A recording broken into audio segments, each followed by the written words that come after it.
Welcome to Marine Tech Talk, a podcast about how Teledyne Marine's innovative technologies are enabling scientific discoveries and commercial tasks. In this episode, we'll be speaking with Jude Vandermeer, a glider technician with Dalhousie University in Halifax, Nova Scotia. Jude works on the Coastal Environmental Observation Technology and Research Team, or CEOTR. Jude works with Dalhousie's fleet of gliders that are used for whale monitoring, predominantly in the Gulf of St. Lawrence and the Roseway Basin. Now, here's Jude Vandermeer with the host of Marine Tech Talk, Melissa Rossi. Jude, this is really interesting because I know you're working a lot with the gliders and with the whales stuff. Can you explain, first of all, what you do at Dalhousie and then what project you've been working on? Yep. So our team at Dalhousie has a whole fleet of Slocum gliders, Teledyne Web Slocum gliders, and LRI wave gliders. I specifically work primarily with the Slocum gliders, which are buoyancy-driven profiling gliders. My job is kind of the whole suite of everything and getting ready for these gliders to go to sea for specific missions. So it's mission planning, talking with the PIs, the primary investigators of the study, to make sure that we can accomplish what they want to do. Mm-hmm. And then it's actually physically preparing the gliders, so putting on the different sensors that we need, making sure that they can talk to the glider so that everything's working properly. Moving forward from that, it's making sure that the platform as a whole works, that it's ballasted properly for the water that it's going to go into. So there's a whole suite of tests that we need to do for that to make sure that that's going to go ahead as planned. Additionally, once the glider's prepared and we sort of have a mission plan, we've talked to the PIs, we know what kind of battery life we're going to get. We have to determine how we're going to get the glider out. So we have our own boat that I tow around with the truck and I pilot, but at the same time, sometimes we require help from people with larger vessels to get out. Sure. And so part of my job is talking to local fishermen and so really using vessels of opportunity, vessels of right? opportunity, Whatever's exactly. around, sure. So, for these projects, or for this specific project, what sensors are on board? Are there special sensors for your whale project? yeah, so the one, I guess, most important sensor for this project is the DMON, and it's a hydrophone designed by Mark Baumgartner at Woods Hole Institute. It's a pretty neat system. It's not just the hydrophone, it's also a whole system which basically has a whole library of whale calls from 5 different baleen whales. So the blue whale, the sei whale, the humpback whale, the fin whale, and the North Atlantic right whale. So it has this library of calls and it's constantly listening as the glider's flying. And when the hydrophone hears a certain call from a whale, it can match the track, what we call a pitch track, against this library call that it has, and in real time can say, I have heard this whale in the area. When it hears one of these whales, it sends back this pitch track that it's recorded through the glider to our server, which eventually gets relayed on to a team of analysts who can actually guarantee that we've seen this whale, or verify that we've seen this whale. So how long do the gliders stay out, typically? So for most of these missions with the whale team, we try to keep the gliders out for several months. So we use the lithium primary battery packs, which Teledyne Web provides. The longest mission we've had in the Gulf of St. Lawrence has been 4 months, but they can be as short as 1 month depending on the different battery that we use and what is needed. What about the depth? What depth are you looking at? So we operate in 2 different areas right now primarily. We operate in the Gulf of St. Lawrence. It's a fairly shallow area where we are. We're just to the west, or the east of Shippagan, and just above the Gaspé Peninsula of Quebec, just a little bit below the main shipping lane going into Quebec. In the Gulf of St. Lawrence, it's a fairly shallow area. We only get as deep where we're operating as around just below 200 meters, I would say. In the other area that we're operating, which is the Roseway Basin, which is off southwest Nova Scotia, we are running transects across a deep basin, or what we call a deep basin, but it still only gets down to around 200 meters. But in that mission, we're almost always at 200 meters-ish. And when we're in the Gulf of St. Lawrence, we're generally around, on average, probably 50 to 60 meters. It's a fairly shallow area. So on a 3-4 month mission that you typically go on, just curious, how many whales would a glider run across? I know since 2014, which is how long we've been running this program, we have detected around 800 North Atlantic right whale calls. 600 possible detections and 800 definite detections. In the last 2 years, 2019 and the last year, 2018, were probably the years that we've heard the most right whales consistently in the Gulf of St. Lawrence. Previously, we would hear quite a few right whales in the Roseway Basin in the fall coming into the winter. In the early summer, we would hear quite a few in the Gulf of St. Lawrence. Since the beginning of 2018, we have been predominantly hearing the North Atlantic right whales in the Gulf of St. Lawrence, and actually haven't heard on our gliders while surveying any right whales in the Roseway Basin. And this is an issue that the whale team that we work with is looking into, because the Gulf of St. Lawrence is there's a lot of fishing pressure, and there's also a main heavy shipping lane coming right above. Right. And so the movements or the migration and different feeding areas that the right whales are now using seems to put them at higher risk of coming into contact with us, with humans.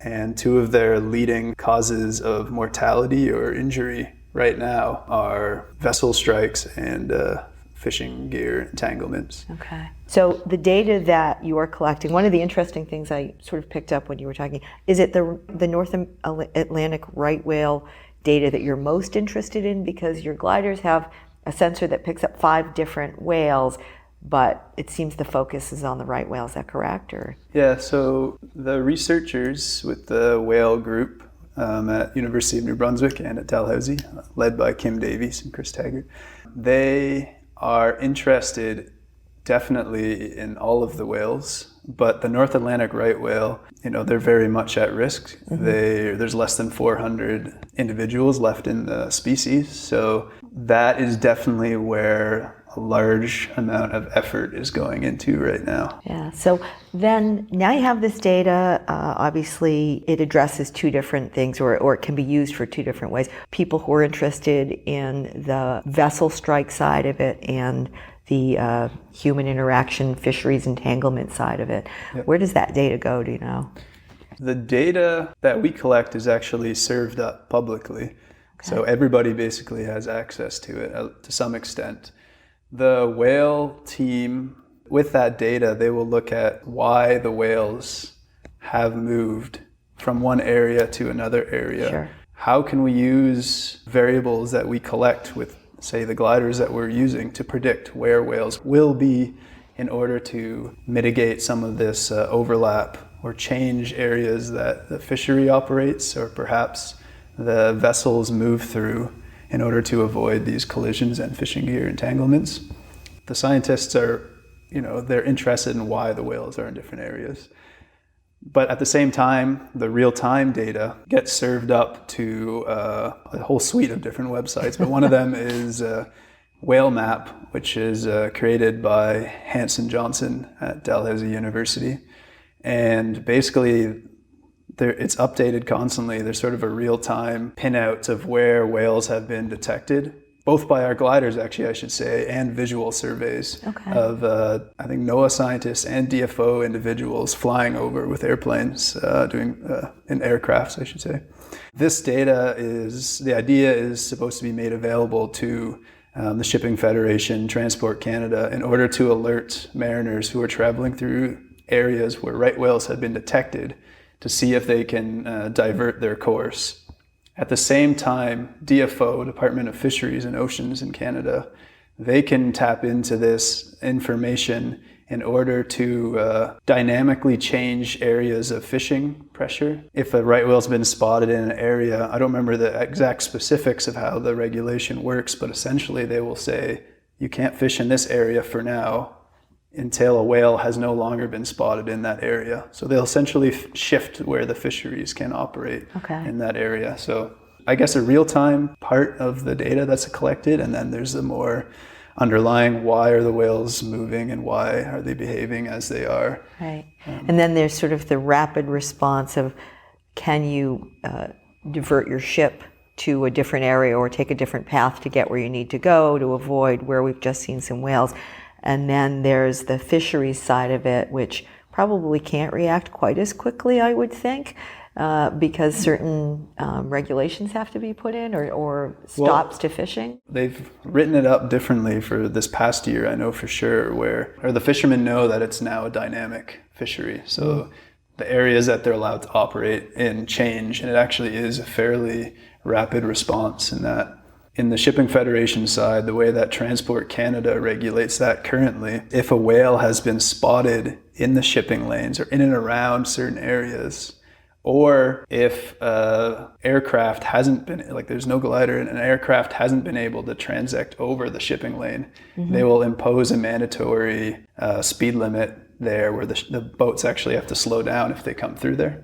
So another area of what we're hoping to do is if a glider can be in that area monitoring for whales, and we can with certainty say that there aren't any whales in that area, even if it is too stormy and not a good day for visual sightings of whales, they don't necessarily need to impose the speed limit because there aren't any whales because our gliders haven't heard any in the area.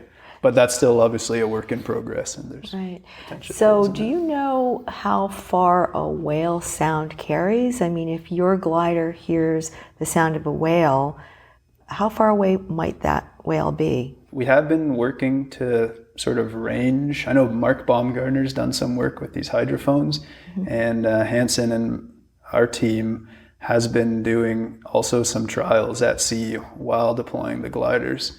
Measuring at discrete locations away from the hydrophone, just making like a constant sort of a whale-like noise and seeing what kind of range we can detect. I don't know any of the final numbers for that, but I know we are working towards actually getting a better idea of ranging these. Yeah, because that might give you some idea of how far away or, how far they're spaced or, how far away you are from them. Yep. Yeah, that's really interesting. What's your normal season that you're out? Is it year-round? For this project specifically, hasn't been year-round. We've tended to start in around the beginning of June in the Gulf of St. Lawrence. We'll deploy a series of gliders in the past, which will transect in different areas up and down, and they will stay in there until generally, in the past 2 years at least, November. Wow, okay. And we'll try to pull out our gliders before a lot of the harbors start freezing over because it's tough to recover them after that. And then we operate in the Roseway Basin off of southwest Nova Scotia. We start in the fall and we'll run up until generally the beginning of lobster season down there, which is the last week of November. And the idea is to keep a glider in there to potentially catch the migration of the whales back down around Cape Cod. So have there ever been any interactions with the gliders and the whales? I mean, are the whales, I don't know, I know sometimes animals are funny about some of our autonomous vehicles, and other times they just don't really even notice them. So I'm just curious if there's ever been in it. It's hard to say because we don't really have any way of knowing. There could definitely be whales nudging up against our Slocum just to find glider out what just it is. To see what it is, but we wouldn't really have a good way of knowing that. We have Hansen, myself, and another technician, Tyler, that I work with. We were out in our Zodiac deploying one of these gliders, and we're surrounded by a pod.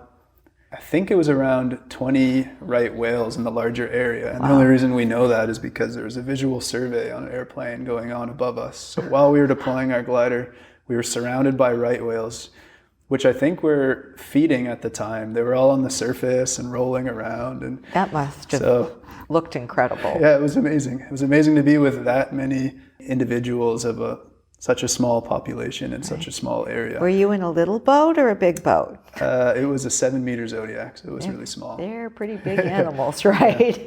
But they stayed a cautious distance away from us, or we tried to stay, I guess, a good distance away from them. It was pretty neat. Our glider was there, the whales were there.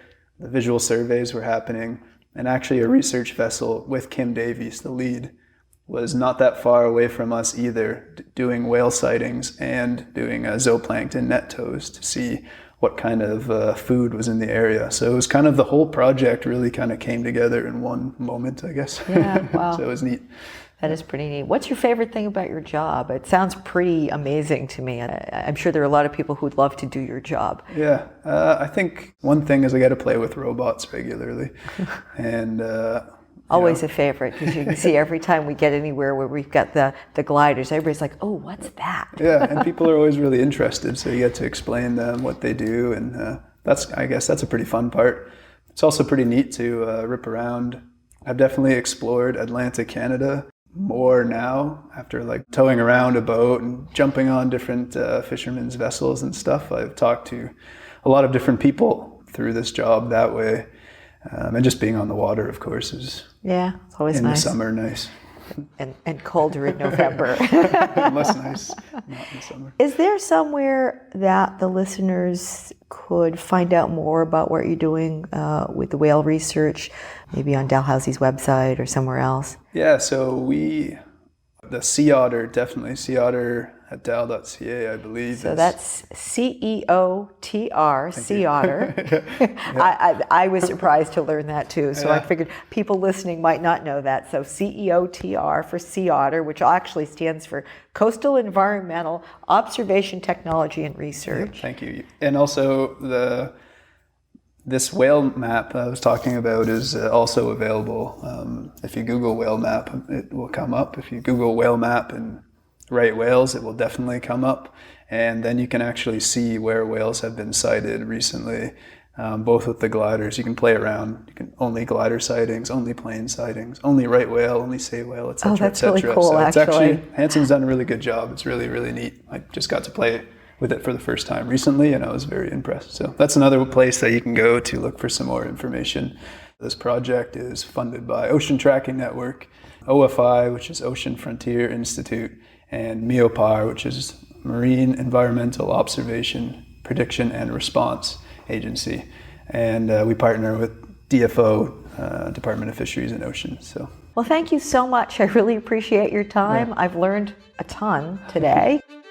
Thank you for all the great work you do. Thank you for having me.